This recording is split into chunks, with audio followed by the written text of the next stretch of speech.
एक ऑफिस के अलावे दो ऑफिस यदि खोल जाता है नियमानुसार वो गलत होता है।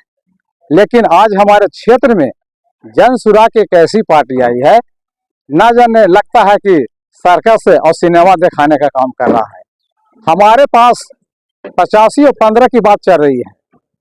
आज हमारे पार्टी का जो मेन मुखिया है चंद्रशेखर आजाद रावण जी, उन्होंने संसद में अकेले ही बहुजन की आवाज उठाने का काम किया करते हैं। उनके साथ एक संगठन भीम आर्मी जो है बहुत मजबूती के साथ मेरे साथ खड़ा है। 10 साल और 9 साल वो कहे हैं, बहुत बातें छुपा करके बोल रहे हैं। उन्होंने बिहार में 1980 से राजनीति कर रहे हैं। सिर्फ विधानसभा में एक मेंबर के रूप में नहीं रहे हैं, वो कभी भी किसी भी दल के साथ रहे हैं तो एक मिनिस्टर के रूप में रहे हैं, मंत्री के रूप में रहे हैं। और ये झूठा पब्लिक को क्यों गुमराह करते हैं कि हम 9 साल रहे हैं, 6 महीना और दीजिए, ये सरासर उनका कहना गलत है। हमारे जनता भोला भाला है, उनका कर्म के विषय में नहीं जानते हैं। मैं और आप लोग ये जानकारी दे देना चाहता हूँ कि जीतन मांझी समाज के सेवक नहीं है, समाज का दुश्मन है। मैं एग्जाम्पल देना चाहता हूँ कि जिस समय हमारे बृजमोहन भारती मुसहर सेवा संघ का संचालन कर रहे थे, पूरे बिहार में मैं भी साथ गया था। लेकिन 36 आवासीय स्कूल हमारे भारत सरकार द्वारा दिया गया था, खास करके इस समाज के शिक्षा से जोड़ने का, विकास कराने का। लेकिन जिस समय शिक्षा मंत्री हमारे मांझी थे, उस समय भारत सरकार ने बोला कि बिहार सरकार में जो शिक्षा मंत्री है उनको से रिकमेंडेशन करा के भेजा जाए, तो मैं इस समाज के आवासीय स्कूल 36 देने का काम करूंगा। लेकिन जैसे ही उनके पास फाइल जाता है, वो फाइल पर सिग्नेचर न करके हमारे बृजमोहन भारती को निराश का सामना करना पड़ता है और 36 आवासीय स्कूल हम लोग का वापस हो जाता है। प्रेस कॉन्फ्रेंस को बुलाया, आखिर क्या उद्देश्य है, क्या राजनीतिक माहौल बन रहा है क्षेत्र का सर? सबसे पहले मैं अपना परिचय देता हूं। मेरा नाम विश्वास मांझी और मैं आजाद समाज पार्टी कांशीराम के तरफ से 227 इमामगंज विधानसभा का उम्मीदवार बनाया गया हूं। आज इस क्षेत्र में हम लोग 9 उम्मीदवार मौजूद हैं। सभी तरह के उम्मीदवार अपने स्तर से चुनाव प्रचार में लगे हुए हैं। कोई समाज का सेवा किया हो चाहे न किया हो, लेकिन जो राजनीतिक दौर में जो प्रोसेस चलता है, पब्लिक का रुझान किस तरह से होता है, फोकस देने में कमी नहीं आ रहा है। कहने का मतलब है, अफसोस इस बात का है कि किसी भी दल का एक ऑफिस के अलावे 2 ऑफिस यदि खोल जाता है नियमानुसार वो गलत होता है। लेकिन आज हमारे क्षेत्र में जन सुराग एक ऐसी पार्टी आई है, ना जाने लगता है कि सर्कस और सिनेमा दिखाने का काम कर रहा है।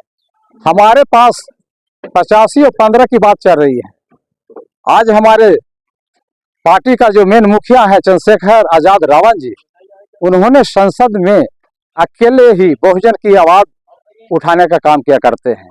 उनके साथ एक संगठन भीम आर्मी जो है बहुत मजबूती के साथ मेरे साथ खड़ा है। कहने का मतलब है कि जब मैं फील्ड में जाता हूं तो मुझे एहसास होती है कि मैं बहुत लोगों के बीच में घूर रहा हूं। एक तरफ 9 साल का विकास जो केंद्रीय मंत्री श्री जीतन राम मांझी कह रहे हैं कि हमने क्षेत्र में तेजी से विकास किया, अगर 6 महीने का वक्त और मिलता है तो और जो भी काम बचा उसको हम पूरा करने का काम करेंगे। सबसे पहले मैं ये कहना चाहता हूं, 10 साल और 9 साल वो कहे हैं, बहुत बातें छुपा करके बोल रहे हैं।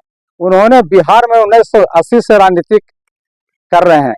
सिर्फ विधानसभा में एक मेंबर के रूप में नहीं रहे हैं, वो कभी भी किसी भी दल के साथ रहे हैं तो एक मिनिस्टर के रूप में रहे हैं, मंत्री के रूप में रहे हैं। और ये झूठा पब्लिक को क्यों गुमराह करते हैं कि हम 9 साल रहे हैं, 6 महीना और दीजिए, ये सरासर उनका कहना गलत है। हमारे जनता भोला भाला है, उनका कर्म के विषय में नहीं जानते हैं। मैं और आप लोग ये जानकारी दे देना चाहता हूँ कि जीतन मांझी समाज के सेवक नहीं है, समाज का दुश्मन है। मैं एग्जाम्पल देना चाहता हूँ कि जिस समय हमारे बृजमोहन भारती मुसहर सेवा संघ का संचालन कर रहे थे, पूरे बिहार में मैं भी साथ गया था। लेकिन 36 आवासीय स्कूल हमारे भारत सरकार द्वारा दिया गया था, खास करके इस समाज के शिक्षा से जोड़ने का, विकास कराने का। लेकिन जिस समय शिक्षा मंत्री हमारे मांझी थे, उस समय भारत सरकार ने बोला कि बिहार सरकार में जो शिक्षा मंत्री है उनको से रिकमेंडेशन करा के भेजा जाए, तो मैं इस समाज के आवासीय स्कूल 36 देने का काम करूंगा।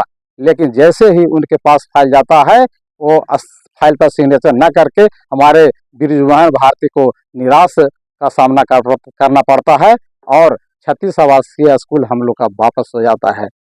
खैर, रह गई बात, धोखा तो देते हैं समाज के। आज फील्ड में हम लोग घूर रहे हैं, उनके प्रति सभी समाज, सभी वर्ग, सभी धर्म के लोग विरोध में खड़े हो गए हैं। और आज विश्वास मांझी को आप लोग का कहना है कि आपका नाम नहीं चल रहा है, लेकिन हर घर में जाइए, जानकारी लीजिएगा, तो विश्वास मांझी का नाम और आजाद समाज पार्टी का नाम सभी के जुबान में बैठ गया है। कहने का मतलब है कि मेरे साथ सभी समाज के लोग जुट गए हैं, इसलिए कि भीम आर्मी के जो चीफ हैं चंद्रशेखर आजाद संसद में बहुजनों की बात करते हैं, बहुजनों की लड़ाई लड़ते हैं। इसलिए उनके आप लोग सुनते होंगे, जिस समय सदन में खड़ा होते हैं तो उनके प्रति पक्ष और विपक्ष किसी ने उनका टीका टिप्पणी करने का काम नहीं करते हैं। उन्होंने सभी धर्म के लिए आवाज उठाने का काम किया करते हैं। मांझी जी कह रहे हैं कि हम यहाँ की जनता को बोलना सिखाया, चलना सिखाया, हम बने मंत्री और मुख्यमंत्री बने, तभी इस क्षेत्र के भारतीय समाज आगे आए हैं। सबसे पहले बोलना सिखाया और चलना सिखाया उनका अपना सोच है, लेकिन मेरा क्षेत्र में जनता का एक अलग देख रहे हैं क्या है, सच्चाई है। उनको सब जगह बोला जा रहा है, डांटा जा रहा है। प्रतिनिधित्व का क्या दायित्व है? कहीं भी किसी भी धर्म के साथ यदि आपसी विवाद हो, वहां समझौता करने का काम किया करना चाहिए, ये न कि विवाद करना चाहिए। आज मैं एग्जाम्पल देना चाहता हूं कि मांझी जी सिर्फ वोट लेने के लिए समाज के पीछे जाते हैं। जब हमारे इमामगंज प्रखंड में केसगा गांव में हमारे दबंगों द्वारा हत्या कर दिया जाता है, 4 व्हीलर में बैठा करके सलवारा हाई स्कूल के मैदान में लाश को रख दिया जाता है। आज 4 महीना हो गया, हमारे मांझी जी क्यों नहीं पूरे परिवार वहां गए? मैं पूछना चाहता हूं। और मैं पोस्टमार्टम से लेकर के दाह संस्कार और उसके बाद में केस भी कराने का, एंट्री करवाने का काम किया कि गलत है, उसको सजा होना चाहिए। जाति धर्म से हमको कोई लेना देना नहीं है, चाहे मेरा भाई भी क्यों ना हो। यदि किसी के साथ अन्याय करेगा तो मैं उस पर खरे उतरने का काम करूंगा। आप अपने जीत से कितने आश्वस्त हैं? जैसे समीकरण के आधार पर मैं ये बताना चाहता हूं कि 2015 से जीतन मांझी जब इस क्षेत्र में आए, उस समय सिंगल उम्मीदवार मांझी का रहा करते थे। उस समय हमारा भाजपा का ऐलान, हम के साथ जो वोटर थे उनको वोट भी देने का काम किया करते थे। 2020 में भी सेम इसी तरह का समीकरण बनते आया, लेकिन इस बार हम लोग इस चुनाव क्षेत्र में 3 उम्मीदवार मांझी हैं। जब 1 उम्मीदवार मांझी थे तो 78,000 यानी 79,000 जो भी वोट वो सिंगल मुद्दा ले उम्मीदवार बन करके आए थे। आज हम लोग 3 भाग में मांझी का वोट आ गया है। कहने का तात्पर्य है कि एक समय यादव समुदाय भी हमारे मांझी जी को वोट नहीं दिया करते थे, हमारे अल्पसंख्यक समुदाय भी मांझी जी को वोट नहीं दिया करते थे। आज ऐसा नौबत खड़ा हो गया है कि क्षेत्र में आप घूर रहे हैं, क्या क्या समस्या नजर आ रही है आपको? जैसे क्षेत्र में घूरने के बाद आप लोग भली भांति जानते हैं कि जनता के अनेकों तरह के समस्या है, खास करके जो हमारे मांझी समुदाय के